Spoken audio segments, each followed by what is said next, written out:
ഹരേ കൃഷ്ണ. ഒരിക്കൽ യമുന നദിയുടെ തീരത്തിരുന്ന് ഒരു സായാഹ്ന സമയത്ത് ശ്രീകൃഷ്ണ ഭഗവാൻ രാധാദേവിയുടെ ഒരു കഥ പറഞ്ഞു. ദേവി, ഈ പ്രപഞ്ചത്തിനൊരു ശക്തിയുണ്ട്, പ്രപഞ്ചത്തിൽ നിറഞ്ഞു നിൽക്കുന്നൊരു ശക്തിയുണ്ട്. എന്താണെന്നറിയാമോ? മനുഷ്യൻ്റെ സത്യസന്ധത.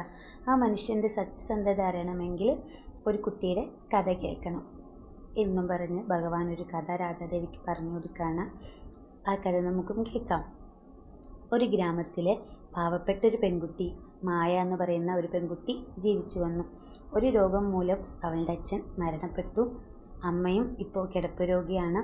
ഈ പാവം പെൺകുട്ടി വനത്തിലൊക്കെ പോയി പൂവൊക്കെ പറിച്ച് അത് കൊണ്ടുപോയി ചന്തയിൽ വിറ്റിട്ട് അതിൽ കിട്ടുന്ന പണം കൊണ്ടാണ് വീട്ടുചെലവും അമ്മയുടെ മരുന്നും ബാക്കിയുള്ള എല്ലാ കാര്യങ്ങളും, വീട്ടിലെ എല്ലാ കാര്യങ്ങളും ആ പൈസ കൊണ്ടാണ് നടത്തി വന്നത്. ഒരു ദിവസം മായയുടെ കയ്യിലുള്ള പൂവെല്ലാം രാജാവ് വന്ന്, കുതിരപ്പുറത്തൊരു രാജാവ് വന്ന് ബാക്കിയുള്ള പൂവെല്ലാം വാങ്ങിച്ചു പോവാണ്. ഈ കുതിരപ്പുറത്ത് രാജാവ് വന്ന് മായയുടെ കയ്യിൽ നിന്ന് പൂ വാങ്ങി പോകുമ്പോൾ രാജാവിൻ്റെ കയ്യിൽ നിന്ന് ഒരു പണക്കിഴി രാജാവ് പോലും അറിയാതെ താഴെ വീഴാണ്. ഇത് മായയുടെ കണ്ണിൽ പെടുകയാണ്. തുറന്നു നോക്കുമ്പോൾ, ഈ കിഴി തുറന്നു നോക്കുമ്പോൾ അതിൽ മൊത്തമുള്ളത് രത്നങ്ങളും അമൂല്യമായ സ്വർണ്ണങ്ങളും രത്നങ്ങളും ഒക്കെയായിരുന്നു. ഇത് കണ്ടത് മായയ്ക്ക് ഒത്തിരി സന്തോഷമായി.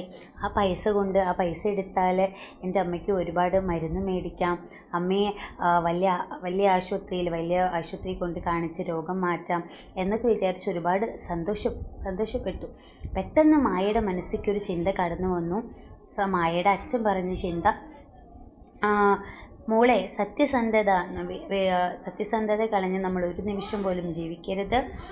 നേരായ മാർഗത്തിലൂടെ കിട്ടുന്ന പണം മാത്രമേ നിലനിൽക്കുള്ളൂ. അതല്ലാതെ കിട്ടുന്ന പണം നമ്മൾ അധർമ്മത്തിലൂടെ നേടിയെടുക്കുന്ന എന്തും, പണമായിക്കോട്ടെ സമ്പത്തായിക്കോട്ടെ, എന്തും അത് നമുക്ക് ശാശ്വതമായൊരു പരിഹാരം തരില്ല. അത് മൊത്തം നമുക്ക് വേദന മാത്രമേ തരുള്ളൂ എന്ന് മായയുടെ അച്ഛൻ പറഞ്ഞ ആ ചിന്ത പെട്ടെന്ന് മായയുടെ മനസ്സിലേക്ക് വരികയാണ്. അങ്ങനെ മായയുടെ മനസ്സ് മാറി ആ പൈസ രാജാവിനെ തന്നെ ഏൽപ്പിക്കുകയാണ്. രാവിലെ കൊട്ടാരത്തിൽ ചെന്ന മായ രാജാവിൻ്റെ കയ്യിൽ ഈ കിഴി കൊടുത്ത് പറയാണ്, ഇത് അങ്ങയുടെ കയ്യിൽ നിന്ന് വീണ് കിട്ടിയതാണ്, ഞാനിതിവിടെ ഏൽപ്പിക്കാൻ വേണ്ടി വന്നതാണെന്ന് പറയും.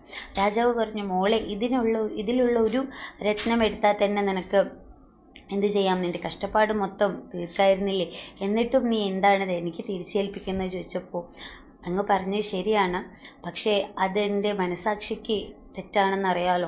അതായത് എൻ്റെ സത്യസന്ധതയ്ക്ക് വിരുദ്ധമാണ്. എൻ്റെ കഷ്ടപ്പാടിനേക്കാളും വലുതാണ് എനിക്ക് എൻ്റെ സത്യസന്ധത, എൻ്റെ മനസ്സിൻ്റെ സമാധാനം. അതുകൊണ്ട് ഞാനതവിടെ ഏൽപ്പിക്കാൻ വന്നതാണെന്ന് പറഞ്ഞപ്പോൾ ആ കുട്ടിയുടെ സത്യസന്ധത കണ്ടിട്ട് രാജാവിൻ്റെ കണ്ണ് നിറയാണ്. എന്നിട്ട് ആ കുട്ടിയെ സ്വന്തം മോളെപ്പോലെ കണ്ടിട്ട് അവളുടെ ബാധ്യതയും പ്രാരാബ്ദങ്ങളും അമ്മയുടെ അസുഖമൊക്കെ മാറ്റിക്കൊടുത്ത് സ്വന്തം മോളെപ്പോലെ പിന്നീട് സംരക്ഷിച്ചു വരികയാണ്. എന്നിട്ട് ഈ കഥ പറഞ്ഞു കഴിഞ്ഞ് രാജാവ് മോളെപ്പോലെ നോക്കി അവളുടെ കഷ്ടപ്പാടെല്ലാം മാറി. രാധാദേവിയുടെ കൈ പിടിച്ച് ശ്രീകൃഷ്ണ ഭഗവാൻ പറഞ്ഞു, ദേവി, കഷ്ടത വരുമ്പോൾ മനുഷ്യന്മാർ സത്യസന്ധത വിട്ട് അധർമ്മത്തിൻ്റെ തെറ്റായ മാർഗത്തിലൂടെ ഒരുപാട് പണമൊക്കെ സ്വീകരിച്ച് അവരുടെ കഷ്ടപ്പാടൊക്കെ മാറ്റുന്നുണ്ട്. ഏത് കഷ്ടപ്പാടിലും സത്യസന്ധത കൈവിടാതെ നേരായ മാർഗത്തിലൂടെ ധനം സമ്പാദിച്ച് ജീവിക്കുന്നവരുടെ കൂടെ മാത്രമേ ഞാൻ എന്നും കൂടെ നിൽക്കുള്ളൂ. അങ്ങനെയുള്ളവരുടെ കൂടെ ഞാൻ എന്നും കൂടെ ഉണ്ടാവും. ഈ സാക്ഷാൽ ഭഗവാൻ ശ്രീകൃഷ്ണ ഭഗവാനായി ഞാൻ കൂടെ ഉണ്ടാവും. സത്യസന്ധത ഉള്ളവരുടെ കൂടെ മാത്രമേ ഞാൻ നിൽക്കുള്ളൂ.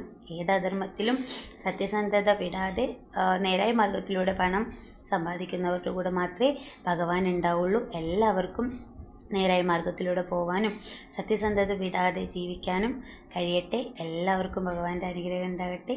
സർവം ജയ ശ്രീ രാധാ കൃഷ്ണാർപ്പണമസ്തു.